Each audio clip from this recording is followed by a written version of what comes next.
Dita e kulturës japoneze me aktivitetet e shumta u shënua në Istog në organizim të alumni Asociacionit të Kosovës, Agjencionit Japonez për Bashkëpunim Ndërkombëtar dhe Komunës.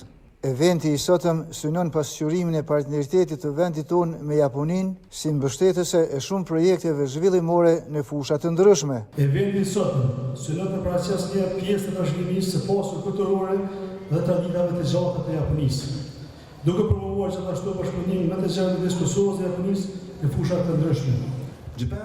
Është nder dhe kënaqësi e madhe të bashkohemi sot në këtë manifestim të organizuar nga ju për të festuar ditën e Japonisë këtu në Istog.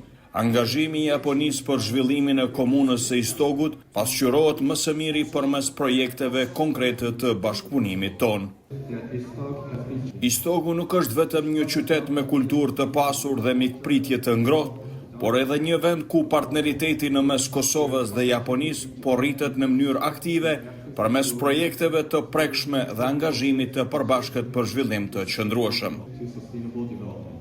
Mbështetja e Japonisë për Kosovën në vite mbetet e vazhdueshme, pa na shkaluar edhe komunat e vendit. Gjitha projektet që ne kemi mbërrinë realizuar që janë në interes jashtëzakonisht të publik, e përmes cilave ne kërkohemi dhe vendosojmë shumë që gjeneratave të ardhshme, e sidomos të pjesa e ambientit e botës gjelbër, kemi mbërrinë një sigurur të ardhmen më të lehtë dhe më të mirë. Shënimi ditës së Japonisë u përcoll me atmosferën e krijuar nga vallëtarët e vegjël të grupit Vullkani i Istogut, si dhe klubi karates Liria që demonstroi disa pjesë nga sportet marciale.